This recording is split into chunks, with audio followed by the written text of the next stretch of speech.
잠시 이 이야기를 들어보시겠습니까? 우연이 아닐지도 모릅니다. 오늘은 무거운 마음으로 펜을 들었습니다. 오랫동안 눈여겨보아온 어떤 풍경 하나를 당신과 나누고 싶어서입니다. 그것은 참 이상한 그림입니다. 세계 곳곳의 예배당을 들여다보면 사람들이 넘쳐납니다. 찬양대의 연주는 웬만한 공연 못지않게 정교하고 방송 화면은 수백만의 눈에 가닿습니다. 그런데 그 화려한 소음 한복판에 이상하리만치 텅 빈 침묵이 도사리고 있습니다. 왜 그토록 많은 이들이 기도하면서도 응답의 확신을 얻지 못할까요? 왜 금식은 하는데 삶을 올가맨 사슬은 그대로일까요? 부흥을 외친 지 몇 해가 지나도 왜 우리는 제자리를 맴돌고 있는 것일까요? 저는 여기서 한 가지 불편한 진실을 마주하게 되었습니다. 하나님에 관한 지식을 쌓는 일과 하나님 그분을 실제로 아는 일 사이에는 건널 수 없어 보이는 간극이 있다는 것입니다. 그리고 성경과 신앙의 선배들이 남긴 발자취를 더듬어 보면 하나님과의 친밀함이란 평지가 아니라 오르는 산이라는 사실을 발견하게 됩니다. 고도마다 풍경이 다르고 다다를 수 있는 자리도 저마다 다른 그런 산 말입니다. 제가 이 편지에서 가장 조심스럽게 그러나 꼭 전하고 싶은 통계 하나가 있습니다. 그리스도인의 압도적 다수 어림잡아 열의 아홉을 훌쩍 넘는 이들은 이 산의 첫 번째 언덕에 캠프를 차린 채 평생을 보내고 만다는 것입니다. 하나님이 그들을 위해 예비하신 정상의 광경은 끝내 보지 못한 채 말입니다. 오늘 저는 이 산의 지도를 당신과 함께 펼쳐보려 합니다. 첫 번째 자리는 영적 유아기입니다. 거듭남이란 본디 갓난아기처럼 왕국의 문턱을 넘는 일이니 여기서 출발하는 것 자체는 조금도 부끄러운 일이 아닙니다. 문제는 시작이 아니라 정체입니다. 아기로 태어나는 것과 아기로 늙어가는 것은 전혀 다른 이야기이지요. 사도 바울이 고린도 교인들에게 던진 진단은 그래서 뼈아픕니다. 신앙의 길을 이미 한참 걸어온 이들에게 그는 이렇게 씁니다.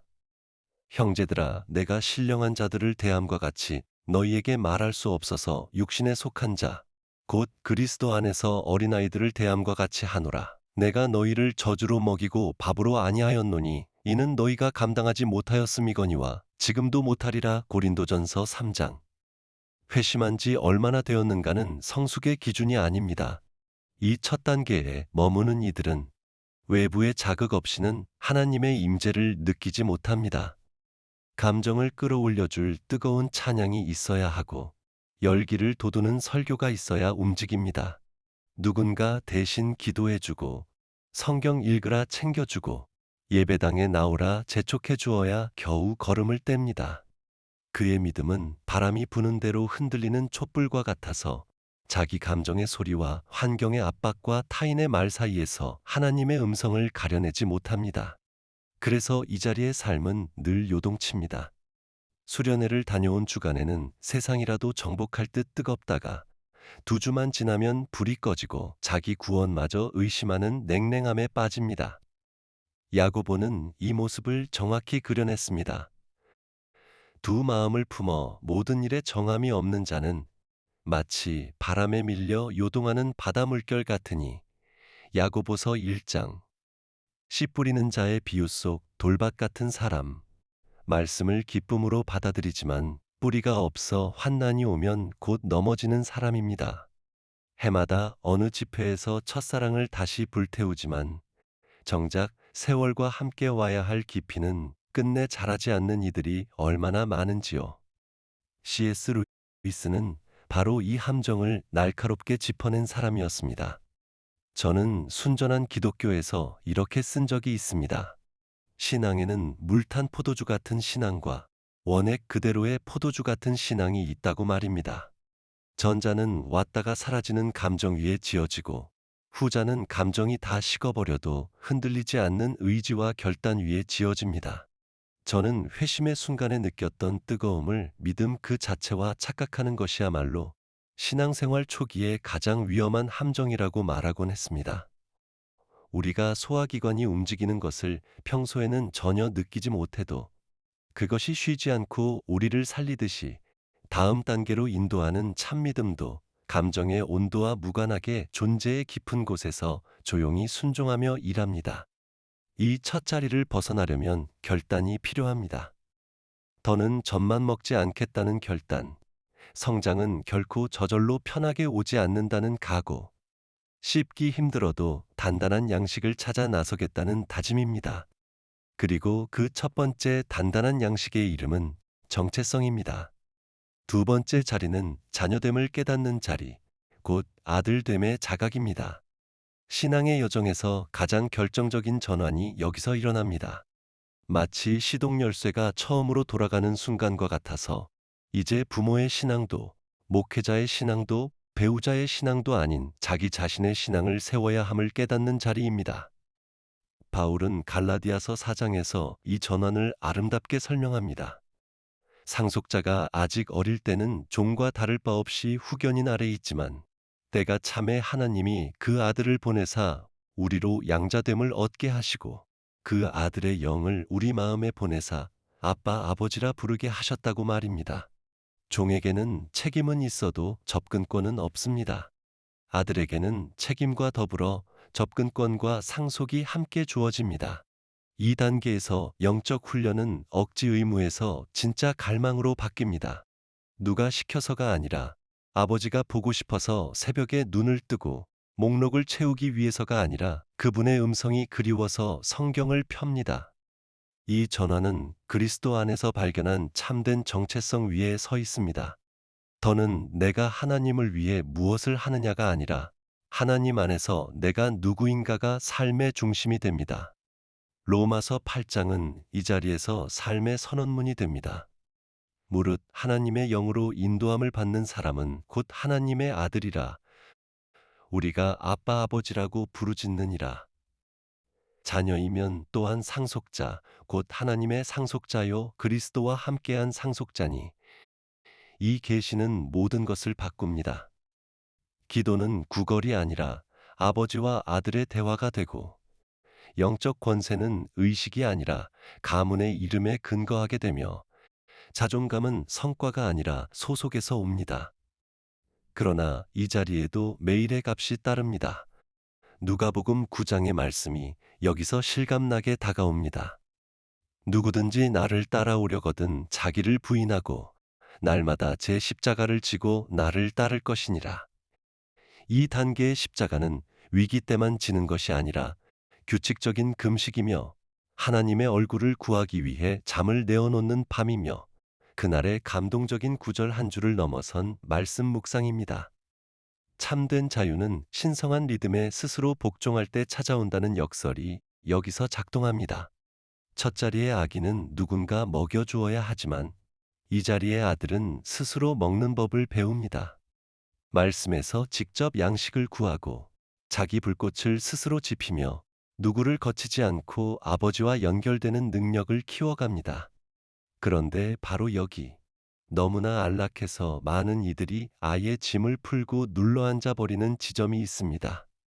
안정된 영적 삶, 그럴듯한 친밀함, 성장하는 자기 자신 첫 자리의 요동은 이미 넘어섰으니 여기서 멈추어도 괜찮지 않을까 싶어지는 것이지요. 하지만 하나님은 우리를 안정으로 부르신 것이 아니라 전진으로 부르셨습니다. 저는 나니아 이야기 속 아슬란을 통해 계속 이 점을 상기시키려 했습니다. 그는 길들여진 사자가 아니다. 우리 하나님은 선하시지만 안전하지는 않으십니다. 그분은 그저 예의 바르게 집을 방문하는 자녀가 아니라 왕국의 경계를 넓혀갈 군사가 되는 자녀를 찾으십니다. 자녀로 머무는 것과 자녀로서 나가 싸우는 것 사이에는 분명한 간격이 있고 이 경계를 넘기 두려워하는 것이야말로 오늘날 수많은 신자들이 건강해 보이는 사적 신앙에 만족한 채 세상을 향한 부르심에는 눈 감고 마는 이유입니다. 그리고 바로 이 지점에서 저 열의 9이라는 숫자가 만들어지기 시작합니다. 세 번째 자리는 왕국을 위한 능동적 섬김의 자리입니다. 영적 소비자에서 기여자로 옮겨가는 전환점입니다. 받은 축복이 쌓아두기 위한 것이 아니라 나누기 위한 것임을 깨닫는 자리입니다. 이곳에서 고린도전서 12장의 은사들이 비로소 살아 움직입니다. 자신의 은사가 무엇인지 알 뿐 아니라 그것을 갈고 닦아 그리스도의 몸을 세우는 데 씁니다. 신앙생활은 이제 나와 하나님 두 사람의 이야기가 아니라 나와 하나님과 이웃의 이야기가 됩니다. 주일학교에서 아이들을 가르치고 소그룹을 이끌고 직장 동료에게 복음을 전하고 치유와 예언과 분별의 은사로 움직이기 시작합니다. 자기 손과 입술과 삶을 통해 다른 이의 삶이 변화되는 것을 보는 기쁨, 하나님의 능력이 흘러가는 통로가 되는 그 기쁨은 세상 무엇과도 견줄 수 없습니다. 그러나 바로 이 자리에 신앙 여정 전체에서 가장 은밀하고 위험한 함정이 도사리고 있습니다. 저는 이것을 마르다의 함정이라 부르고 싶습니다. 하나님을 섬기는 일에 몰두하다 하나님과 함께 있는 시간을 잃어버리는 위험입니다. 누가복음 10장의 마르다와 마리아 이야기를 떠올려 보십시오. 마르다는 잘못한 일이 없었습니다. 예수님을 대접하려 부엌에서 애쓴 것 역시 사랑의 표현이었습니다. 다만 주님은 그녀를 부드럽게 나무라셨습니다. 마르다야, 마르다야, 네가 많은 일로 염려하고 근심하나 몇 가지만 하든지 혹은 한 가지만이라도 족하니라. 마리아는 이 좋은 편을 택하였으니 빼앗기지 아니하리라. 마르다의 잘못은 섬김 자체가 아니라 우선순위였습니다. 이 자리에서는 사역의 분주함이 관계의 친밀함을 대신할 수 있습니다. 기도는 사역 이야기로만 채워지고 금식은 오직 성과와 숫자를 위한 것이 되고 성경 읽기는 다음 설교 준비를 위한 자료 수집이 되어버립니다. 경고 신호는 분명합니다. 사역은 무성한데 삶의 뿌리는 메마르고 따르는 사람은 많은데 마음은 텅 비어 있으며 활동은 열정적인데 내면의 평화는 사라진 상태입니다. 바로 여기서 열의 아홉이 멈추어 섭니다. 그들은 하나님의 일과 하나님 자체를 혼동합니다. 그분을 위해 바쁘게 움직이고 있으니 자연히 그분과 가깝다고 믿는 것이지요. 그러나 그것은 치명적인 착각입니다. 이 자리의 마지막 시험은 성경 전체에서 가장 두려운 말씀 가운데 하나에 담겨 있습니다. 마태복음 7장에서 예수님은 이렇게 말씀하십니다. 그날에 많은 사람이 나더러 이르되 주여 주여 우리가 주의 이름으로 선지자 노릇하며 주의 이름으로 귀신을 쫓아내며 주의 이름으로 많은 권능을 행하지 아니하였나이까 하리니 센터드라 다초무금 다칭도 칸간 촉천성. 이 말씀을 듣는 이들이 불신자가 아니라는 사실입니다. 그들은 귀신을 쫓았고 기적을 행했습니다. 그런데도 거절당했습니다. 능력은 있었으나 임재가 없었고 일은 있었으나 친밀함이 없었기 때문입니다. 예수님의 이름을 사용했을 뿐 예수님을 알아서 그리한 것이 아니었기 때문입니다. 그러니 우리도 스스로에게 정직하게 물어야 합니다. 나는 결과를 좇는가? 아니면 그분 자신을 좇는가? 나는 무대를 원하는가? 아니면 그분의 임재를 원하는가? 내 사역이 나를 그분께 더 가까이 데려가는가? 아니면 그분의 얼굴을 구하지 않아도 될 그럴듯한 핑계가 되어 있지는 않은가? 요한복음 15장이 말하듯 그분 없이는 우리가 영원한 가치를 지닌 어떤 것도 이룰 수 없습니다. 저는 스크루테이프의 편지에서 이 지옥의 전략을 섬뜩할 만큼 정확하게 그려낸 바 있습니다. 늙은 악마 스크루테이프는 조카에게 인간이 종교 활동으로 바빠지는 것을 걱정할 필요가 없다고 일러줍니다. 오히려 부축이라고 합니다. 위원회를 조직하게 하고 설교하게 하고 온갖 정의로운 대의에 뛰어들게 하라고. 그 모든 분주함이 그를 지쳐서 조용한 기도와 참된 교제와 하나님의 임재 안에 그저 머무는 시간을 앗아갈 수만 있다면 지옥의 일은 이미 성공한 것이라고 말입니다. 사역의 열심으로 포장된 영적 교만이야말로 원수가 가장 좋아하는 무기이며 이 자리에서는 섬김이 우리의 친밀함에서 흘러나오는 열매가 아니라 그 자체로 정체성이 되어버릴 위험이 있습니다. 다음 자리로 가려면 사역의 논리로는 도무지 이해되지 않는 걸음이 필요합니다. 속도를 늦추는 것, 프로그램보다 임재를 택하는 것, 더 크게 되기 위해 기꺼이 더 작아지는 것입니다. 이 걸음을 택하는 이는 참으로 드뭅니다. 그러나 이 걸음을 택하는 이에게는 성경에서 읽기만 하고 실제로는 경험하지 못한 채 지나가는 어떤 관계의 문이 열립니다. 네 번째 자리는 하나님과의 친밀한 우정의 자리입니다. 이 자리는 예수님이 제자들에게 던지신 가장 혁명적인 선언에서 시작됩니다. 이제부터는 너희를 종이라 하지 아니하리니 종은 주인이 하는 것을 알지 못함이라 너희를 친구라 하였노니 내가 내 아버지께 들은 것을 다 너희에게 알게 하였음이라. 요한복음 15장 15절. 이 말씀의 깊이를 잠시 들여다보십시오. 종은 자신에게 맡겨진 일을 합니다. 친구는 마음의 계획과 속내를 나눕니다. 종은 명령에 순종하지만 친구는 결정에 함께 참여합니다. 종은 예의 바른 거리를 유지하지만 친구는 거리낌 없이 다가갑니다. 이 자리는 실제적이고 상호적인 대화로 이루어집니다. 더는 내가 청원 목록을 올려드리는 것이 전부가 아니라 그분이 당신의 생각과 부담과 이 도시와 나라를 향한 전략을 나와 나누어 주시는 자리입니다. 이 자리에 이르는 이는 참으로 드뭅니다. 급진적인 취약함과 무엇보다 시간을 요구하기 때문입니다. 아무 생산성도 없어 보이는 시간, 오직 그분과 함께 있는 것 말고는 다른 목적이 없는 시간을 요구하기 때문입니다. 성경은 이 우정의 눈부신 신뢰들을 우리에게 보여줍니다. 아브라함을 생각해 보십시오. 야고보서 2장은 그를 분명히 하나님의 벗이라 부릅니다. 그 우정은 실제로 어떤 모습이었을까요? 창세기 18장에서 하나님은 소돔과 고모라를 심판하러 가시는 길에 걸음을 멈추고 스스로에게 물으십니다.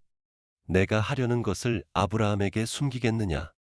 종에게는 알리지 않으실 계획을 친구에게는 미리 밝히시고 나아가 아브라함이 그분과 논쟁하며 중보하도록 허락하십니다. 이것이 우정입니다. 모세도 마찬가지입니다.